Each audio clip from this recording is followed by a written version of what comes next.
Okay, let's begin. It used to be thought that the Earth was at rest and the stars went around us. And how could you tell whether or not the Earth is at rest and the stars are going around us, or the stars are at maybe rest, we're going around them? In fact, what's the nearest star? Begins with a S. You might not be knowing this, let me tell you. Begins with a S, ends with an N, got a U in the middle. Try it. Okay? Sun, very good. Okay, that's the sun. Okay, the sun's the nearest star. Okay, and we go around and around and around the sun. Isn't that true? But it was one time thought that's not the case. And one of the arguments that was advanced to show that the Earth really is at rest and not the other way around is the following. Consider a bird at the top of a tree.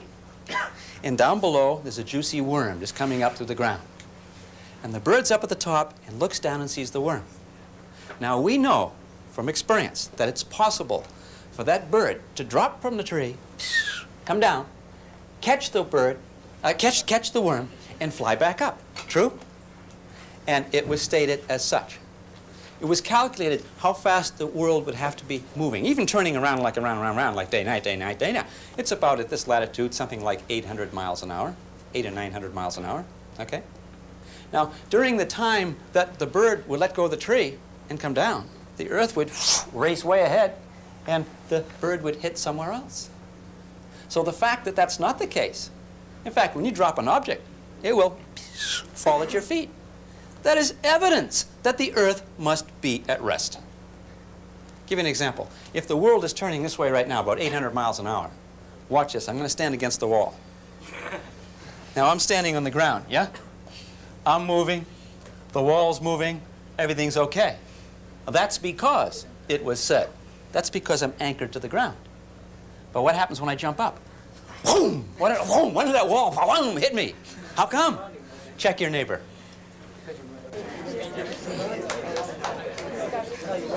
Any little rule that we have learned that kind of gets into that and underlies that? A body in motion tends to stay in motion, right? Okay. And so what happens? The bird is moving along 800 miles an hour. The ground's moving along 800 miles an hour. What happens? The bird lets go of the branch. Does it need to hold onto the branch to keep going? Huh? What happens? You got an object in motion, and you don't mess with it. No forces act. What's the object do? Come to a screeching halt? Okay. What's the object do, gang? The object keeps right on going. It used to be said, like, for example, if you want to fly from San Francisco to New York City, all you do is take a helicopter, just go up and wait 3 hours, and the Earth will turn underneath and come back down again, okay? What's wrong with that? That helicopter doesn't go up and just stay there. That helicopter is moving just as fast as the Earth. And so it just keeps moving around like that, you see? So you're riding an airplane. You've been in an airplane, you flip a coin. When you flip a coin, do you have to adjust for the motion of the plane? Let's suppose you're going this way 600 miles an hour. You may think, man, if I flip that coin, boom, that coin goes bam, 600 miles an hour against the passenger in the back seat. Does that happen? Why doesn't it happen? And what if you were on a plane and someone says, hey, how come, man? I flipped a coin, it come right back down. I know I'm going 600 miles an hour. When I flipped it, in fact, you ever be on an airplane, you see a fly come by? Man, a fly going 600 miles an hour. With respect to the ground down below, isn't that true? But how about the coin flip? How come when you flip the coin, it doesn't go in the back seat? What's the coin do? Check your neighbor. The coin keep going along with you, yeah? If you're moving 600 miles an hour, you're holding the coin in your hand, how fast is the coin going? 600. When you flip it, how fast is it going? It's still going 600, 600, 600, because a body in motion tends to stay in motion. Now try this the next time you're at the airport. When you take off and you accelerate, flip the coin. Is it going to land right back in your hand? Check your neighbor. See what your neighbor estimate about that. Now the plane is it's accelerating down the runway. And you flip the coin. Where's the coin end up? You said when it's landing. No, not landing. When it's accelerating, going to take off, gang. The plane taking off. You've all felt it. You're sitting there and the plane takes off and you feel it in the back. You feel the seat pushing against your back. You're accelerating. You're accelerating down the runway. Now you flip the coin. Where's the coin end up? Back here or out there? Or back in your hand? How many say right back in your hand? Make no difference, you're accelerating. How many say, no, the acceleration makes a difference? I don't know how, but it does. How many say it makes it makes a difference, and I think I be knowing how? Not so many.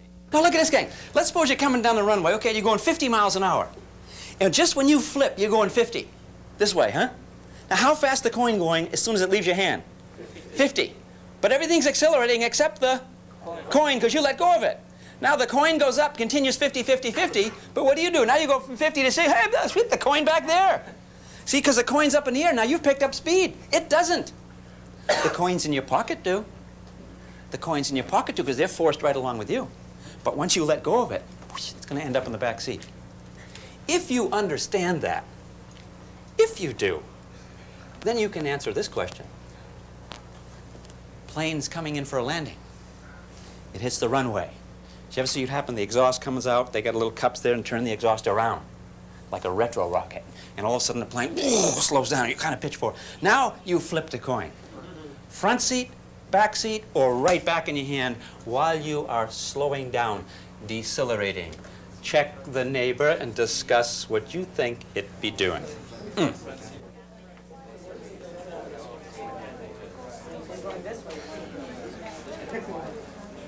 Okay, gang. How many say this? You know, I think that if that plane's decelerating, it's slowing down. I think if you flip the coin, I think it's going to land up in front of you. Show of hands.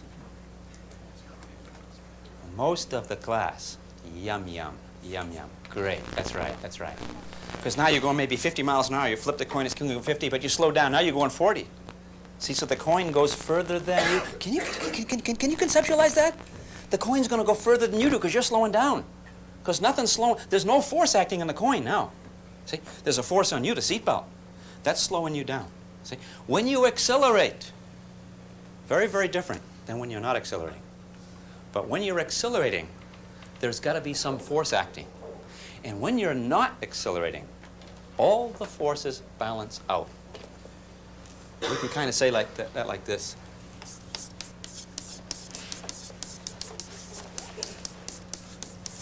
If the acceleration equals 0, if it does,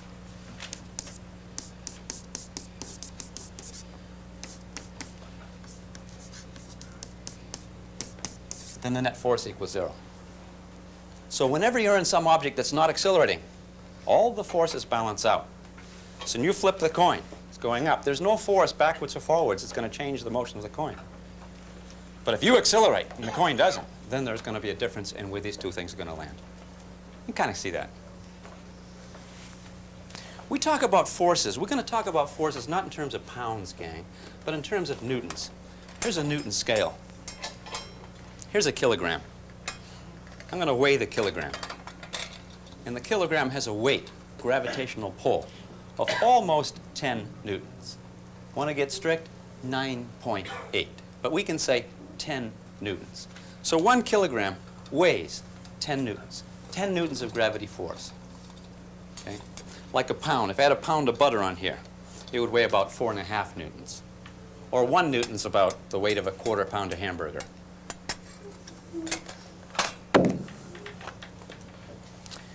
What I'm going to do is this, gang. I'm going to pull this block along the table. And I'm going to pull it so it has no acceleration. Let's see if I can do that.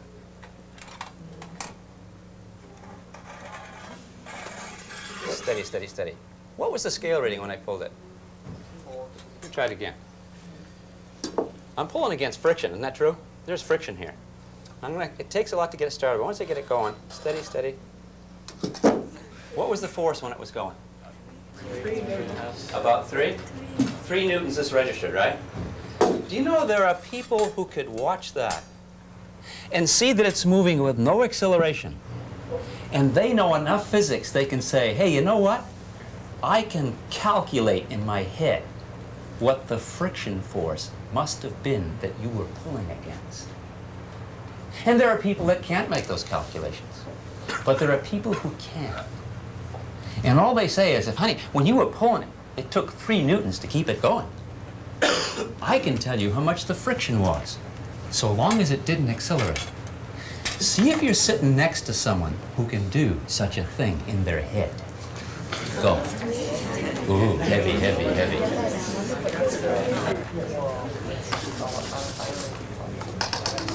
If when I pull that, I got 3 newtons. There's 3 newtons pulling it this way.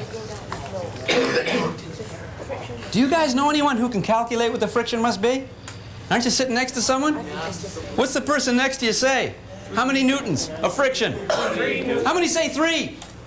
Yay, most everybody. That's right. Because if I pulled that and it didn't accelerate, and I know I pulled with 3, wait a minute. If it doesn't accelerate, what's the net force? Is that always true? Yes, it's always true. It's a law of nature. Honey, you show me anything that's not accelerating, and I'll show you something where all the forces balance out to 0. You got it?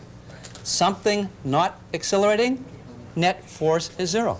Let's suppose I take this again. And this time I pull it. Watch this. I got more than 3. That time more than 3. See it go up to about 4? If it went up to 4 and the friction was 3, what would the net force be? 1. And a net force of 1 in which direction? That way, and guess which way it accelerated? Do you guys already see that all this stuff we're talking about is common sense? You know what I mean? If you got an extra force that way, guess which way it accelerates? That way, right? And if you got extra force, it's going to accelerate. What if you got just enough force, just enough to counteract the friction, so the net force is 0? Then how does it move? With no net force, how does it move? Steady, steady, steady, steady, steady. See? But if you get a little bit extra force and you got a net force that's more than 0, that thing's going to pick up speed.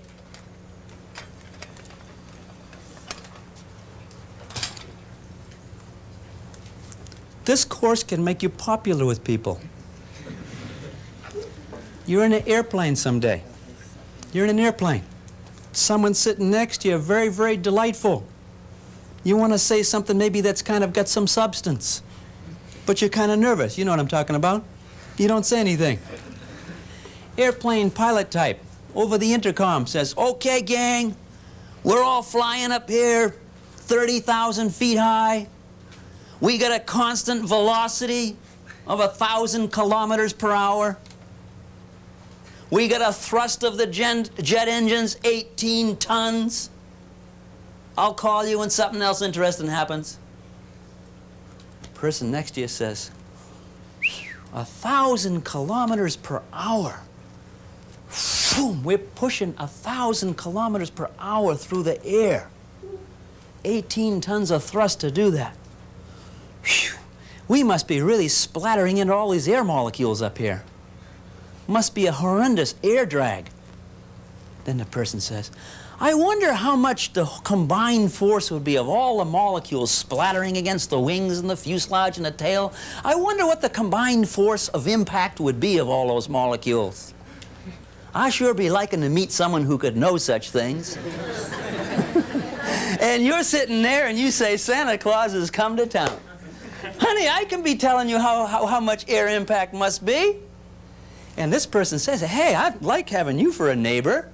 You can calculate that, and you can say, 'In my head.'" That's the kind of neighbor you want to sit next to, huh? Especially if it's a long flight. Got something between the ears, honey. Can reason things out. By the way, see if you're sitting next to such a person right now. 18 tons of thrust, huh? Constant velocity. Hey, when the dude said constant velocity, that's a little tip-off to a physics type. Because what does constant velocity say about the acceleration? Hey, check that neighbor now, come on. The question, what is the air drag against the airplane? What's the combined force of air resistance? All those molecules splatting against that darn thing, huh?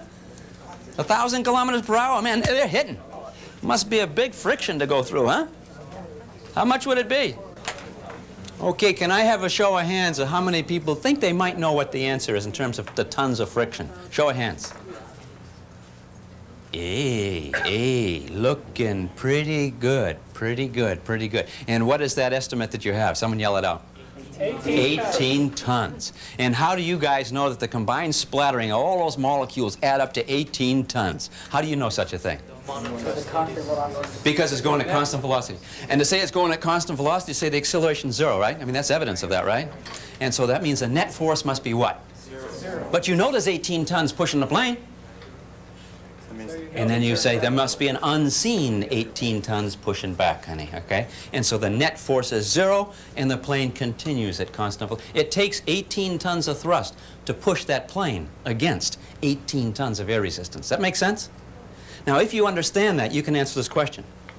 What happens if the pilot increases the thrust? More thrust.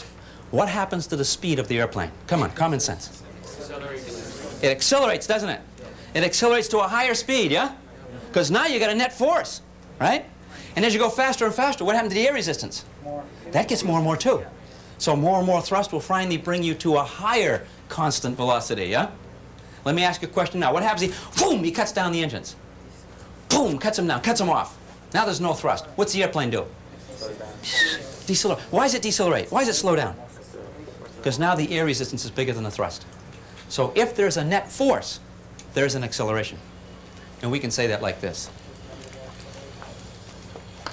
We can say, it turns out that acceleration is directly proportional to the net force. You show me a system that's accelerating.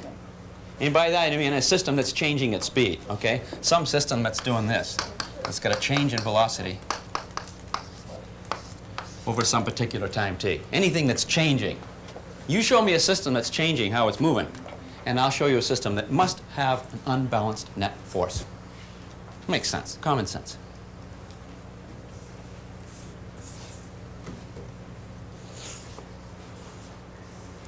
If you understand that so far, if you do, if you can understand what this relationship means, it says acceleration is directly proportional to the net force impressed, then you can answer this question.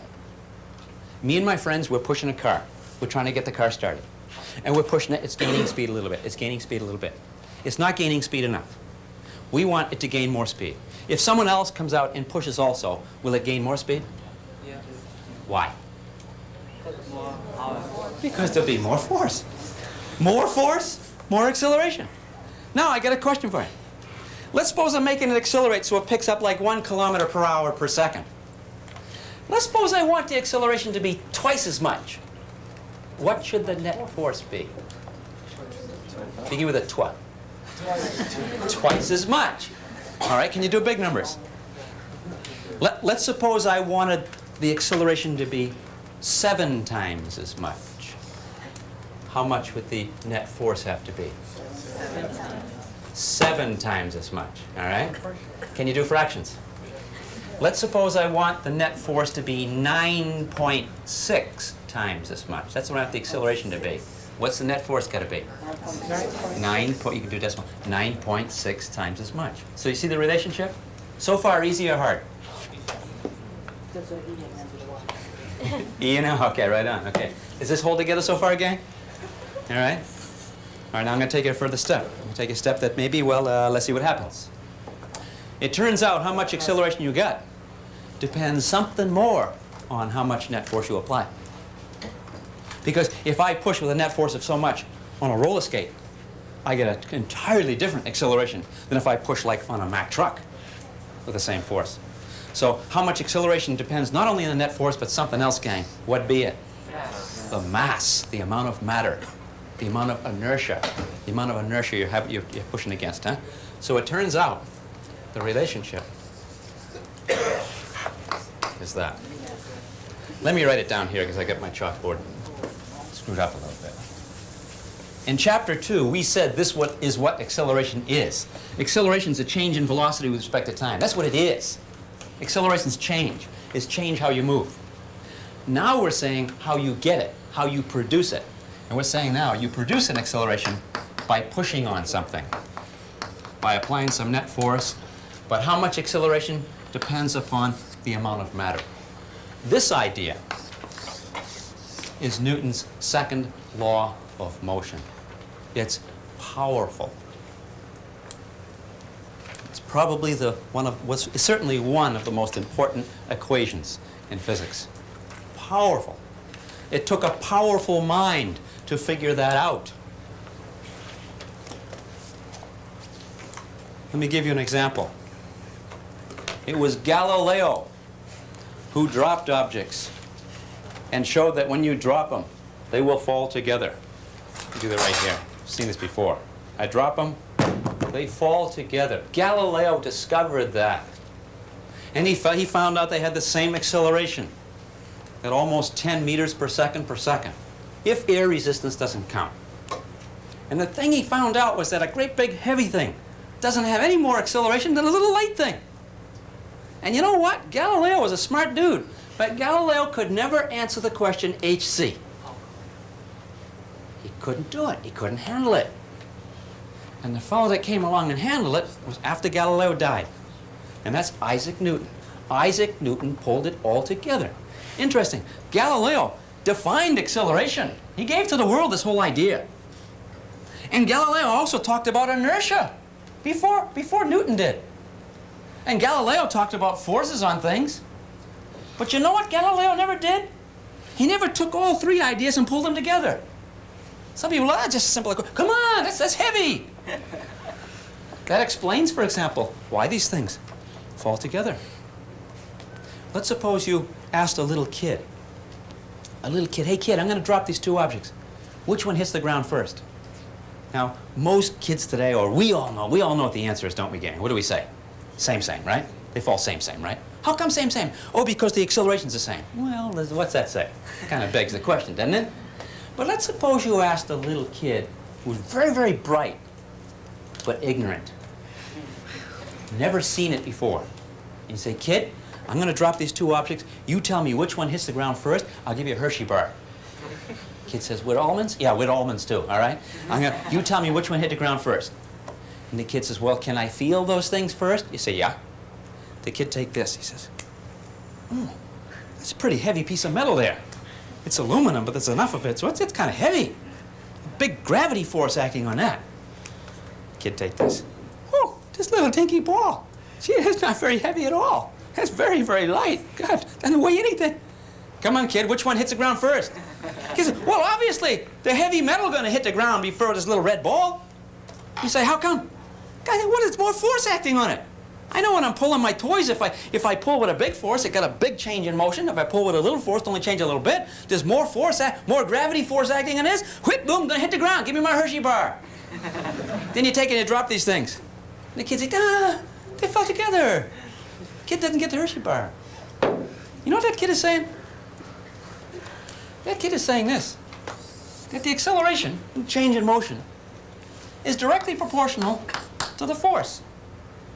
I got a question for you. Is that kid correct or incorrect? Incorrect. Begin with a C. He's correct. His thinking is fine. But you know what? The experiment doesn't line up with his thinking. One of the beauties of science, we can experiment to see if our thinking is complete. Let's suppose you ask some other kid. Another, he lives in a different part of the island. And you ask the kid the same question. Hey, kid, which one going to hit the ground first? The little dinky ball or the heavy weight, huh? And the kid say, can I feel him? And this kid thinks differently somehow. Instead of judging how heavy, what the kid does, he goes like this. Wow, it's pretty hard to change the state of motion of that. Got a lot of resistance to change. Kid takes this. Oh, this little thing here. My gosh, easy to change the state of motion of that. This doesn't have as very much mass. This has a lot more mass. Yeah. This has a lot more inertia. Yeah, come on, kid. Which one hit the ground first? He says, well, this thing here got so much inertia that, of course, the little red ball gonna hit first. He said, the red ball hit first? Yeah. By the time this thing gets around to responding to gravity, whoop, this thing will be already down there. Because I know when I'm pulling things, I'll pull something very light, it, boom, pull something heavy, it lags behind. This thing is being gonna lag behind. So the kid says the little ball wins. So you drop the two things, the beauty of your experiment, whoop, the kid. What's wrong? You know what that kid's saying? Is that kid saying something like this? On your toes. Is that kid saying the acceleration is proportional to the amount of mass?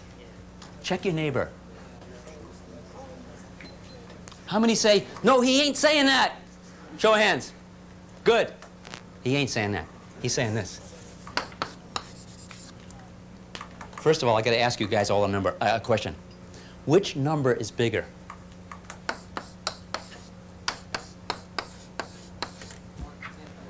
How many say, oh, obviously this number is bigger? Show of hands. Get out of here. Get out. Out. No, this is the bigger number, right? Okay? So it turns out that, hey, as the mass gets bigger and bigger, what's the acceleration get? Less and less. So it's this way. This is called an inverse relationship. Make something big, this gets small. Make this small, this gets big. It's upside down. It's inverse. So what the kid is saying is, the more massive, the less the acceleration. See, if I wrote it like this, now the kid is saying, the more massive, the more it will accelerate. No. He's not saying that. He's saying the opposite. He's saying the inverse. He's saying this. But you know what? He's incomplete. And this kid, incomplete. Now get these kids together. Get them together, and you talk about some nice physics. Because when you get them together, what do you got? You got what Newton got. You got this right here. Yes, the force. Yes, the inverse mass. Here's the whole thing right there. Yay. Let me show you what I mean. Here's the force acting on this. Here's the force acting on this. Looks like this one gonna be winning, huh, gang? Let me caution you on something. Whenever I ask you to compare the accelerations of different things, acceleration, don't shoot from the hip. Use a crutch. And that crutch is Newton's second law. When I say which of these accelerates more, it's another way of saying which goes faster, which gets down to the ground first, huh? Which accelerates more? Use the equation to guide your thinking. Because the acceleration depends not only on the force, but on the what? And what's the mass of this thing, gang? The mass of this thing here is like this. What's the mass of this little dinky thing here? Almost nothing. It's got a mass like this. So are the masses the same? Are the forces the same? Are the ratios of force to mass the same? Do you see that's different? The ratio of both are the same. And that ratio is the acceleration. And they'll have the same ratio, they'll have the same acceleration. If Galileo had known about that, pooh, would have blown his mind. He never got that far. Isaac Newton did. So Isaac Newton was a genius. He pulled it together. And guess what I'm expecting of you folks? To understand what Newton left. It's a legacy. So you're just born at this time and someone tells you, boom, you got it. See that? Works out. I'll tell you when I didn't understand that.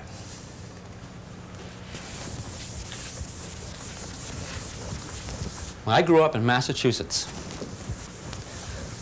Massachusetts has its own Coney Island, Revere Beach. And I grew up near Revere Beach. And Revere Beach had the roller coaster. You guys be knowing what a roller coaster is? Roller coaster drags you up with a chain up the top of this big hill and then lets you go. And the roller coaster set all these cars, and all these cars would come down like this, and the guy would be standing there, he pulled back on a stick like that. That stick he pulls back on. Between the rails is a board that comes up. And those cars come down, and there's friction, huh? And friction will stop the cars. People get out, other people get on. He takes this big lever and he goes, when he goes like that, you know what happens? The board drops. And now it's on a slight incline. The cars start to go down into a tunnel. All dark down there, scary. Get your money's worth. Little thrill, huh? And you're going down to the tunnel. All gravity feed. Gravity feed. You went down a little hill. You're starting to slow down. You think you're going to run out of gas. And boom! You grab onto a chain.